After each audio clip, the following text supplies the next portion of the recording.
Being a lawyer, sir, I'm sure کہ آپ نے اس طرح کے کیسز پہلے بھی آپ کے جونیئرز نے بھی ہینڈل انفیکٹ کیے ہوں گے، شاید اچھے سے ہینڈل کیے ہوں گے سر. بٹ کیا یہ اتنا ہی سمپل دکھتا ہے سر جتنا نظر آ رہا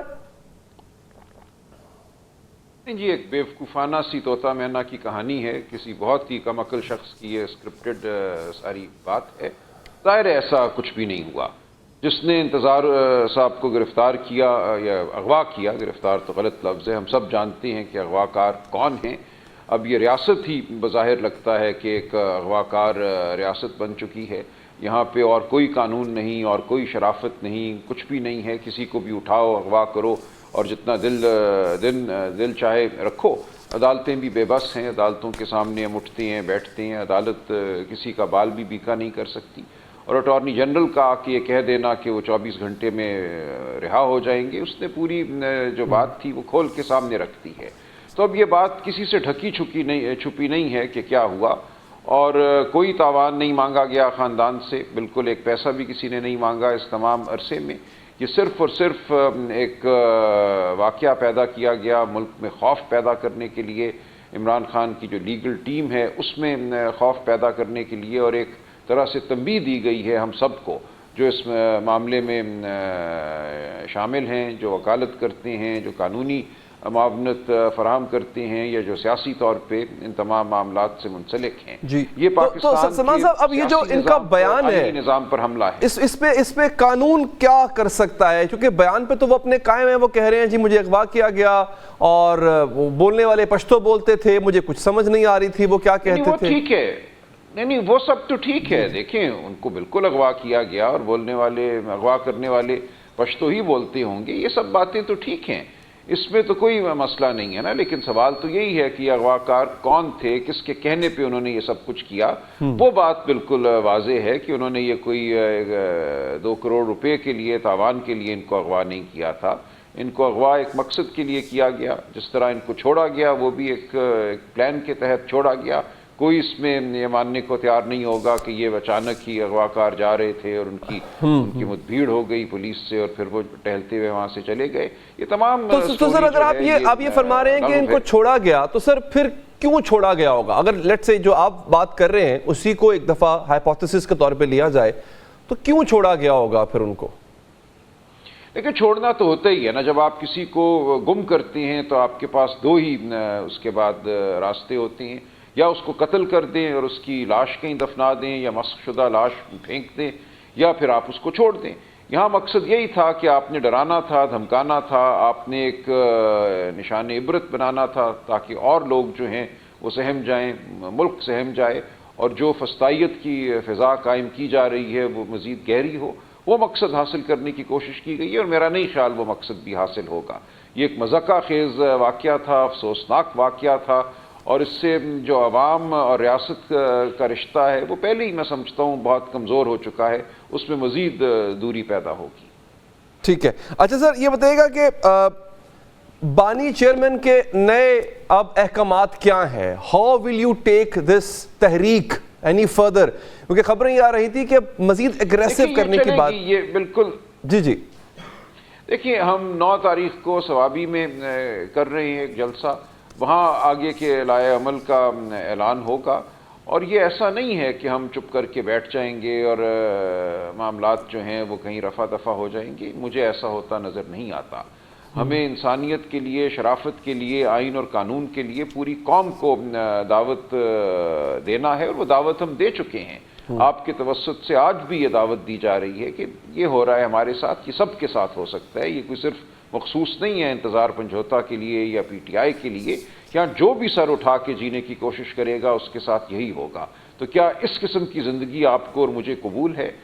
اگر نہیں ہے تو ہمیں کچھ کرنا ہوگا، ہمیں قدم اٹھانے ہوں گے. اچھا سلمان اکمل راجہ صاحب، 26ویں آئینی ترمیم تو جیسے تیسے کر کے پاس ہو گئی، بات 27ویں آئینی ترمیم کی بھی ہو رہی ہے. اب آپ اپنے لوگوں کو سمیٹیں گے کیسے؟ اس سے پہلے جس طرح ترمیم پاس ہوئی اس میں آپ کے کچھ اپنے لوگ الزام لگا رہے ہیں کہ ان کو کسی کو اٹھایا گیا، کسی کو لالچ دیا گیا، کسی کو غائب کر دیا گیا، کئی ایسے ابھی حال ہی میں ایک ویڈیو بھی آئی تھی جو کہ آپ کے پی ٹی آئی کے ایک ہیں رہنما ہیں مہدی حسن بھٹی صاحب، ان کی ویڈیو تھی، اس میں کہہ رہے تھے کہ ان کو اٹھا لیا گیا، ان کی بیٹی کا ووٹ دلوانا چاہا تو وہ انہوں نے پھر نہیں دیا، اب ان کو سزا دی جا رہی ہے۔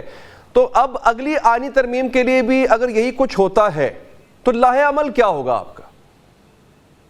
کہ لاہ عمل تو اب عوام کا ہونا چاہیے نا، اغوا تو ہو سکتے ہیں نا ممبران، ان کی بیٹیوں کو اٹھایا جا سکتا ہے، ان کی بیویوں پہ تشدد ہو سکتا ہے، یہ سب کچھ ہو سکتا ہے، جو پہلے ہوا وہ آئندہ بھی ہو سکتا ہے، تو ہم اس کے خلاف کیا آپ کو لاہ عمل بتائیں؟ ہم یہی کہیں گے نا کہ شرافت کا ساتھ دو، ہم پاکستان کی عوام کو کہیں گے کہ تمہارے حقوق پر یہ ڈاکہ ہے، ترمیم آئین میں ایسے نہیں ہوتی، ترامیم کا مقصد عوام کے ضمیر کو ایک طرح سے واضح کرنا ہوتا ہے، ترامیم عوام کے ضمیر کی آواز ہوتی ہیں نہ کہ اغواکاری کا نتیجہ۔ تو یہ معاملہ پی ٹی آئی کا معاملہ نہیں ہے، دیکھیے ہم پہ یہ بوجھ ڈالا جاتا ہے جیسے یہ ترامیم جو ہیں ان کو ان سے بچانا قوم کو صرف پی ٹی آئی کا فریضہ ہے، ہم وہ فریضہ ادا کر رہے ہیں، لیکن جو ہو رہا ہے وہ آپ کے سامنے ہے۔ اگر کل کسی کی بیٹی کو اٹھا لیتے ہیں اور وہ جا کر ووٹ ڈال دیتا ہے تو یہ سانحہ صرف کوئی پی ٹی آئی کا سانحہ نہیں ہوگا، یہ پوری قوم کا سانحہ ہوگا۔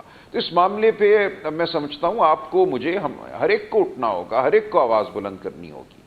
ٹھیک، راجہ صاحب اب لگ یہ رہا ہے کیونکہ خان صاحب بھی یہی پیغام دیتے ہیں کہ عوام باہر نکلے، آپ نے کوشش پہلے بھی کی ہے عوام کو باہر نکالنے کی، تو ایسا کیوں نظر آ رہا ہے کہ عوام کیا رسپونڈ نہیں کر رہی ہے اس طرح سے جیسے آپ چاہ رہے ہیں، اسی لیے آپ یہ شکوہ کر رہے ہیں؟ دیکھیے عوام کرے گی، یہ عوام کا معاملہ ہے، عوام کو کرنا ہوگا، ہم عوام کے سامنے بیٹھے ہوئے ہیں، ہم اپنی زندگیوں کو، اپنے وجود کو ہم پیش کر رہے ہیں، بہت سے ہم میں سے خطروں میں بھی ہیں، لیکن ہم یہ سمجھتے ہیں کہ ایسا ہوتا نہیں ہے کہ کوئی قوم اٹھے نہ، بالآخر عوام کو اٹھنا ہوتا ہے، بالآخر یہ معاملہ شرافت کا ہے، غیرت کا ہے، حمیت کا ہے، یہ ممکن نہیں ہے کہ عوام کی طرف سے رسپانس نہ آئے، یہ ہوگا۔ اور جو لوگ اس خوش فہمی میں مبتلا ہیں کہ 2-4 بندے اٹھا کر 5 کو لالچ دے کر ہم ہر کام کر سکتے ہیں، اس ملک میں آئینی ترامیم بھی کرا سکتے ہیں، عدلیہ کو معطوب اور محکوم بھی کر سکتے ہیں، میں سمجھتا ہوں وہ پاکستان کی تباہی کے ذمہ دار ہوں گے، پاکستان کو وہ ایک بھیانک سمت میں دھکیل رہے ہیں، اپنے تئیں وہ معاشی ترقی کر رہے ہیں، razor sharp focus on economic development, یہ ہمیں بتایا جاتا ہے، یہ بے وقوف لوگ ہیں، یہ 77 سال سے پاکستان اسی بے وقوفی میں پھنسا ہوا ہے، اور اس لیے آج ہم جہاں ہیں وہاں ہیں۔ یہ 50 اور 60 کی دہائی میں بھی ہوا، بس سیاست کو بند کر دو، بس سیاست ہمارے مطلب کی ہونی چاہیے تو پھر دیکھو پاکستان ترقی کرے گا، یہ 80 کی دہائی میں بھی ہوا، یہ اس کے بعد بھی ہوا، پاکستان نے نہ ترقی کرنی تھی نہ کی۔ جب آپ عوام سے رشتہ توڑ دیتے ہیں، جب آپ کے نوجوان جو ہیں ملک چھوڑ کے بھاگ جانا چاہتے ہیں، جب آپ کے مڈ لیول مینیجر جو ہیں 40 سال کے لگ بھگ وہ ملک چھوڑ کے بھاگ جانا چاہتے ہیں، تو ملک میں ترقی کہاں سے ہوگی؟ تو یہ بالکل ایک خام خیالی اور بے وقوفی ہے جس کی بنیاد پر یہ تمام جبر کیا جا رہا ہے، یہ کوئی پاکستان کا دوست نہیں جو اس سب کچھ کے پیچھے ہے۔ ٹھیک، اچھا سر، یہ ایک خاص ایک پرٹیکولر سیٹ آف پیپل تو آپ کا بہت ساتھ دیتے ہیں، کے پی کی سے جب بھی آپ آئے ہیں کے پی کی نے ساتھ دیا ہے، لوگ بھی اکٹھے ہوتے ہیں، جلسہ بھی ہوتا ہے، احتجاج کے لیے بھی، ریلی کے لیے بھی آتے ہیں، پنجاب اس طرح سے رسپانس کیوں نہیں دے رہا سر آپ کو؟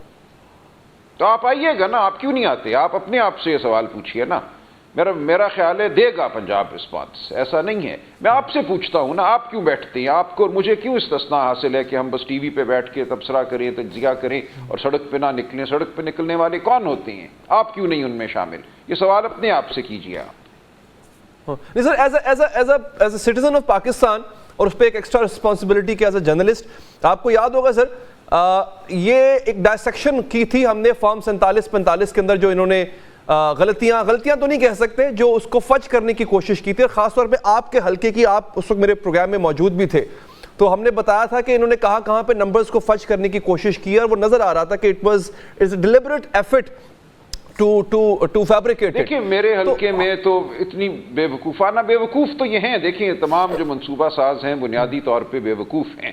436 پولنگ سٹیشن تھے میرے حلقے میں، اس میں سے 170 میں ٹرن آؤٹ جو ہے وہ 90% سے اوپر ہے، صرف قومی اسمبلی کا۔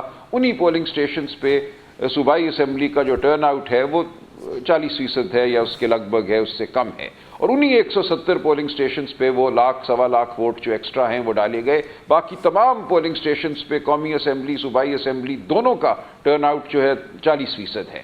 ان 170 میں بھی جہاں قومی اسمبلی کا ٹرن آؤٹ 85, 90, 95% ہے، صوبائی اسمبلی کا انہی پولنگ سٹیشنز پہ ٹرن آؤٹ جو ہے 35 سے 40% کے درمیان ہے. تو اس میں تو کوئی ہے ہی نہیں شبے کی بات. اسی لیے الیکشن کمیشن جو ہے وہ درپے ہوا، حکومت درپے ہوئی، انہوں نے قانون بدلا کہ ہائی کورٹ کے جج نہیں یہ مقدمے سنیں گے، ان کے چنے ہوئے ریٹائرڈ جج جو ہیں وہ مقدمے سنیں گے. تمام سسٹم کی کوشش یہ ہے کہ جو فراڈ ہوا، جو جھوٹ ہوا، اس کو کسی طرح چھپا دیا جائے اور اس فریب پہ ایک حکومت قائم کر کے اس کو چلایا جائے، اور اس حکومت کو یہ ترقی کا ضامن بتاتے ہیں.